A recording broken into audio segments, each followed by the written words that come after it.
안녕하세요. 저는 혼자 살고 있는 여성이고 환갑을 넘었습니다. 제게는 정말 소중한 아들이 있는데 모자지간인 저희가 나란히 이혼을 하게 되었네요. 참 어디 가서 엄마랑 아들이 나란히 이혼을 하게 되었다고 말을 하자니 창피하고 어이가 없어서. 그래서 이렇게 사연을 보내면서 조금이나마 한을 풀고 싶고 마음에 진 응어리를 풀고 싶어서 하소연을 해보려고 합니다. 그 전까지는 이 이야기를 어디에도 쉽게 털어놓을 수가 없고 좋은 이야기도 아닌지라 말을 못하고 살았거든요. 지금부터 제 이야기를 시작하겠습니다. 이미 둘 다 이혼한 후이지만 편의상 남편과 며느리라고 호칭을 하도록 할게요. 저는 남편을 20대 초반에 만나게 되었습니다. 처음 만났을 때 정말 제 이상형을 만난 것만 같은 기분이 들었어요. 제가 정말 꿈에 그리던 그런 남자였었거든요. 사실은 그게 남자 보는 눈이 없었던 거였단 사실을 알게 되기까지는 그리 오랜 시간이 걸리지 않았습니다.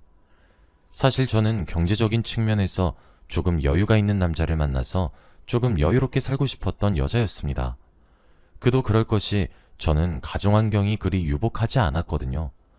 항상 뭔가를 하고 싶어 하게 되면 그놈의 돈이 뭐라고 그렇게 제 발목을 붙잡았습니다. 저는 하고 싶은 것도 많고 꿈도 많았던 소녀였지만 결국 가정 형편이 제가 스스로 꿈을 포기하게끔 만들더라고요. 처음부터 그렇게 가난했던 것은 아니었습니다. 지금 생각해보면 어렸을 때는 그래도 꽤 유복했었던 것 같아요.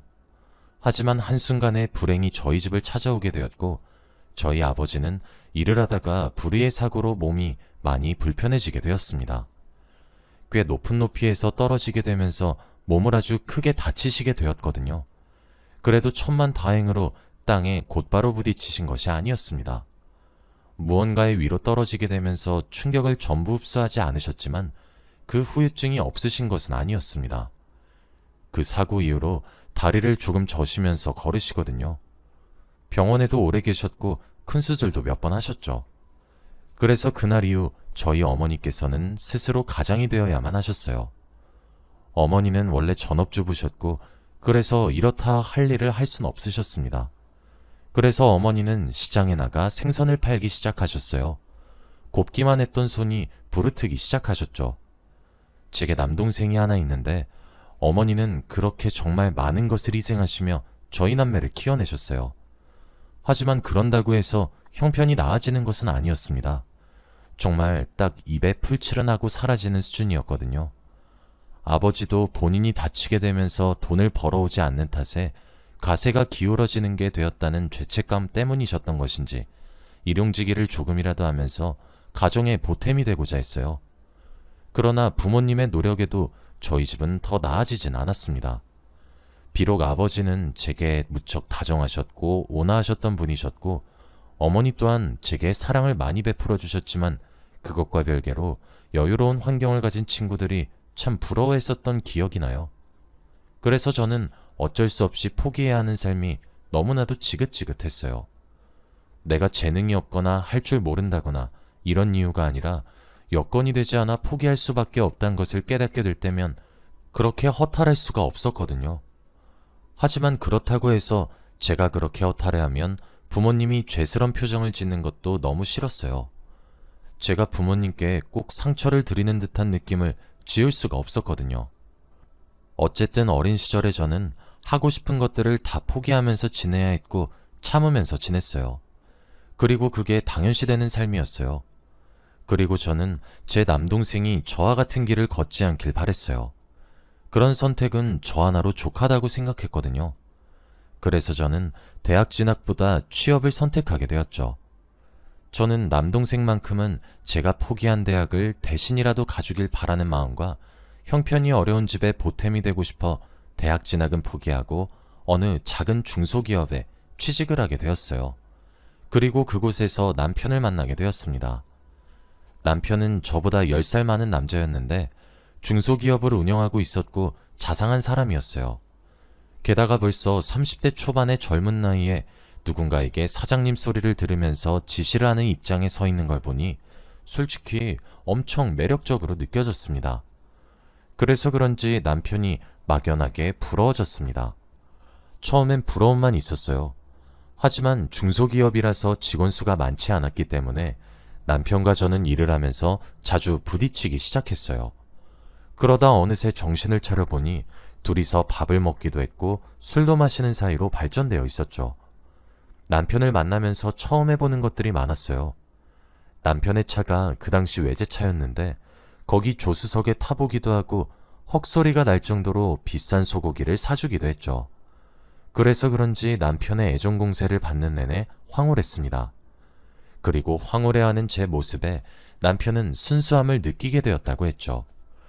본인이 만났던 그 어떤 여자들 중에서 제가 가장 순수한 것 같다고 하더라고요. 남편은 제게 고백을 했고 우린 그렇게 연인이 되었죠.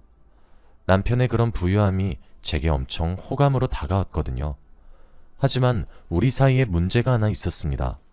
남편은 제게 자꾸 빠르게 결혼하자고 조르기 시작했어요. 하지만 저는 남편보다 10살이나 어리기 때문에 사회에 적응하는 것조차 벅차기 시작했고 그런 남편의 제안이 조금 부담스러웠어요.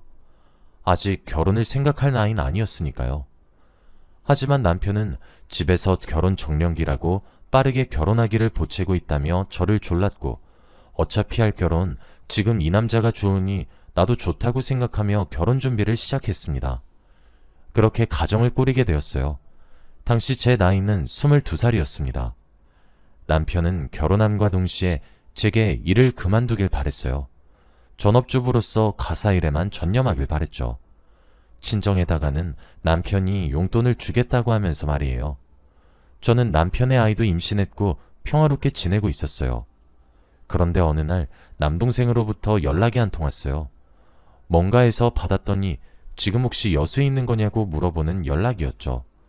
그날 남편이 여수로 출장을 가서 남편을 만났구나 싶어서 이야기를 해주었어요.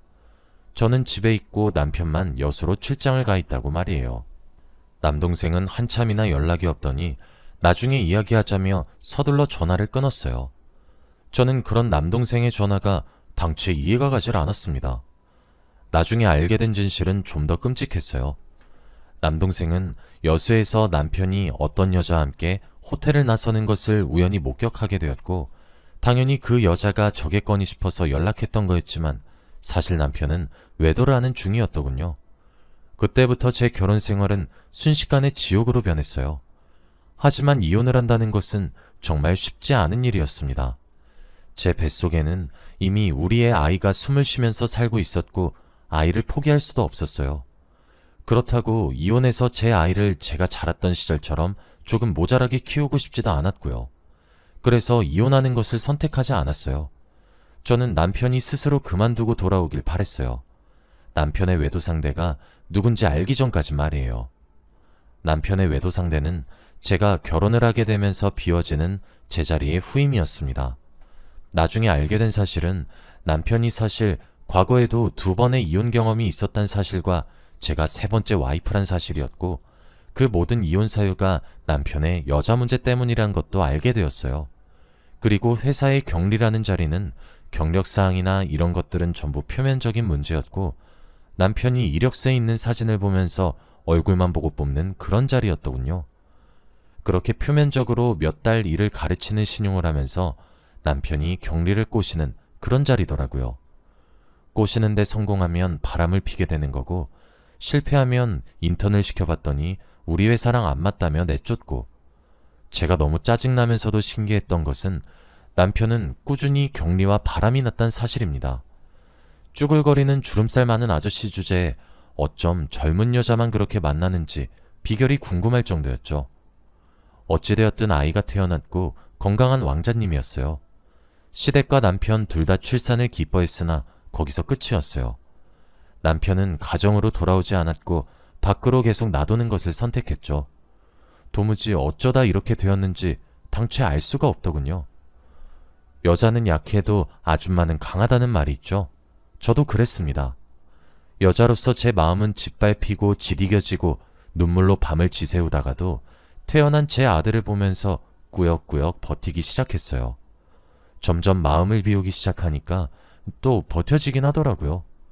그렇게 30년이 넘는 세월을 아들 하나만 바라보면서 더 버텼어요. 그래도 그나마 다행이었던 것은 남편이 아들에게 들어가는 비용은 아끼지 않았어요. 시댁에서도 제 아들에게 많이 베풀어 주기도 했고요.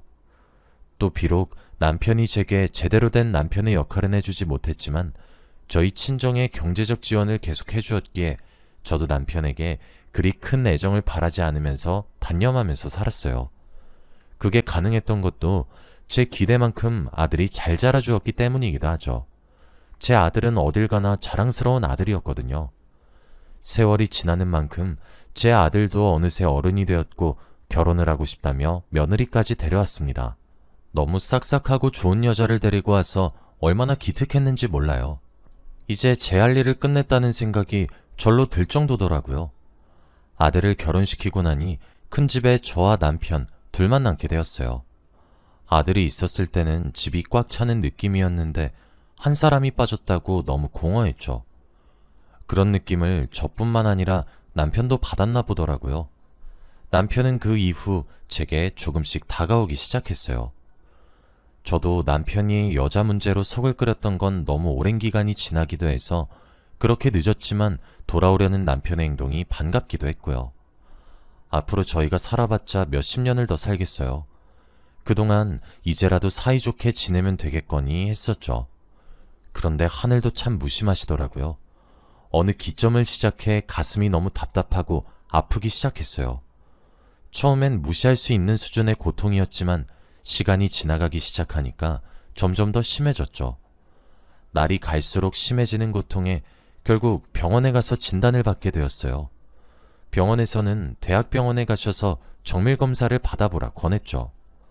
정밀검사 결과 저는 유방암 3기 환자였습니다. 이제서야 겨우 전화를 챙길 시간이 왔는데 그 시간마저 유방암이라니 하늘이 노래지는 기분이 이거겠구나 싶었죠. 남편에게 이 이야기를 해주니까 남편은 그 자리에서 눈물을 흘리더라고요. 자기가 젊었던 시절부터 자꾸 제 가슴에 대못을 박아서 유방암에 걸리게 된 거라고 하면서요. 그러면서 이제는 자신이 제가 그동안 해주었던 내조를 할 테니 걱정 말고 항암을 받으라고 하더군요. 저는 남편이 많이 늦었지만 이제라도 마음을 다잡은 것 같아서 좋다고 생각했고 남편의 간호를 받으면서 항암 치료를 시작했습니다. 다행히 비록 유방암 3기이지만 3기로 진행된 지 초기에 불과하기도 했고 항암 치료를 받는 내내 제게는 약들이 너무 잘 맞았기 때문에 항암 치료 자체도 순조로운 편이었어요. 하지만 남편은 1년 정도가 지나니 제 병수발을 들기 전에 옛날 모습으로 점차 돌아오기 시작했습니다. 다시 밖으로 나돌기 시작했고 제게 소홀해지기 시작했어요. 저도 근데 남편을 잘 알아서 그런지 그럼 그렇지 하고 넘어가게 되더라고요. 하도 남편이 여차에 미쳐 산다는 사실을 알고 있으니까요. 또 여자를 만나는구나 하고 치였어요. 그런데 이번엔 그 상대 여자가 정말 상상치도 못한 존재더군요. 지금부터 제가 목격했지만 두 눈으로 보고도 믿지 못했던 이야기를 시작하겠습니다. 그날은 참 맑은 날이었어요.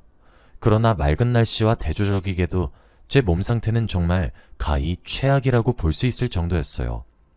결국 저는 그날로부터 며칠 전에 병원에 입원을 하게 되었죠.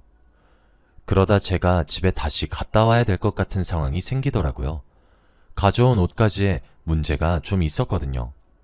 저 말고 당연히 다른 가족이 나서서 들고 오면 되는 문제이기도 했습니다. 그러나 아들은 회사에 있고 며느리가 혹시나 부담을 느끼거나 어려워할까봐 미리 걱정해 연락을 자제하고 있었고 남편은 여자 만난다고 정신이 없으니 제가 혼자 갔다 오는 수밖에 없더라고요. 그래서 집을 향해 출발했습니다. 날씨 좋지 바람도 솔솔 불지 그렇게 집에 도착했고 현관문을 열려고 했어요. 그랬는데 현관문이 빼꼼 조금 열려 있더라고요. 그리고 현관문 틈새로 남자 구두와 함께 여자 구두가 함께 펴져 있었어요. 게다가 제가 널브러진 여자 구두를 보니까 굉장히 눈에 익는 구두인 거더라고요. 남자 구두는 제 남편 것이었고요.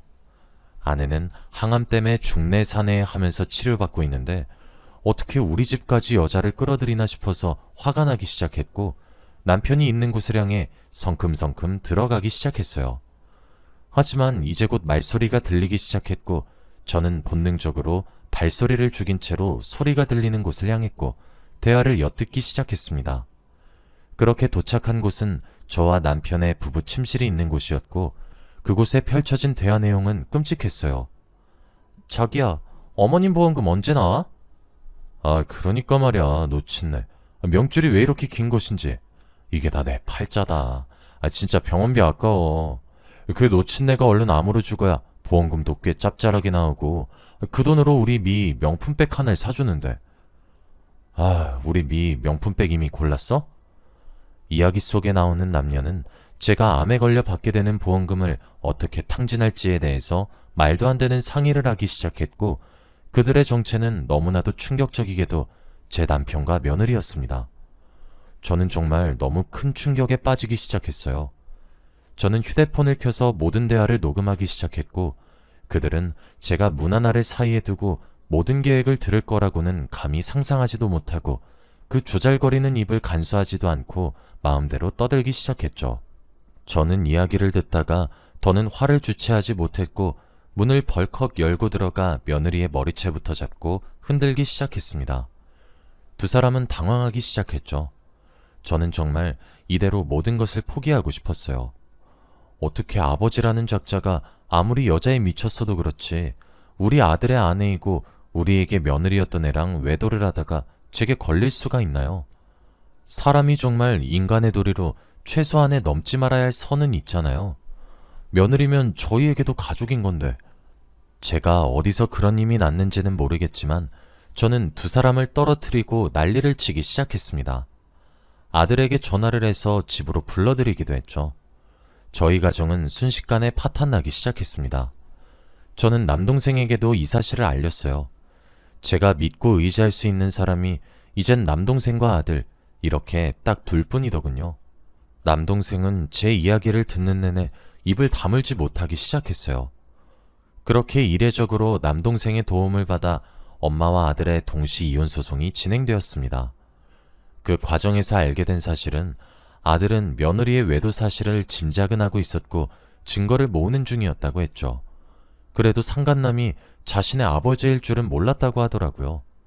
상간남의 범위가 좁혀지니까 아들은 며느리의 불륜의 증거를 하나둘 가져오기 시작했고 그 모든 것들이 아들의 재판의 증거이자 제 재판의 증거물이 되었어요. 그렇게 저와 아들은 동시에 이혼 소송을 승소할 수 있게 되었습니다. 남편과 며느리는 그제서야 후회가 되었던 것인지 저희 두 사람을 찾아와서 한번 다시 받아달라고 이야기를 하면서 무릎을 꿇고 싹싹 빌었습니다. 하지만 어디 인간 같지 않은 행동을 하는 사람을 용서해야 하는지는 모르겠더라고요. 제가 그 와중에 정말 어이가 없었던 것은 며느리 뱃속에 아이가 생겼는데 아이의 아빠가 제 남편인지 제 아들인지 모른다는 점이었습니다. 아마 아이가 태어나면 친자검사를 하게 되겠죠. 정말 어쩌다 일이 이 지경까지 오게 된 것인지는 알 수가 없는 것 같네요. 정말 지금 생각해도 치가 떨릴 정도로 증오스럽습니다. 저는 요즘에 스트레스를 받지 않기 위해 이제 물 좋고 공기 좋은 곳을 다니며 여행을 다니고 있어요. 아들은 직장을 그만두고 제 곁을 지키면서 제 항암 치료를 돕고 있기도 하고요. 제가 기적적으로 완치를 할 수도 있을 테고 시한부 인생을 살게 될지도 모르지만 저는 이제 앞으로 제게 집중하고 저만 사랑하면서 살고 싶습니다. 여기까지가 제 이야기였습니다. 긴 이야기 들어주셔서 정말 감사드리고 다들 행복한 연말 되시길 부탁드려요. 그리고 이제 제가 새롭게 살아갈 인생 제2막도 힘껏 응원해 주시길 부탁드립니다. 그리고 저와 제 아들이 상처를 딛고 좀 더 단단하게 일어날 수 있기를 기도해 주세요.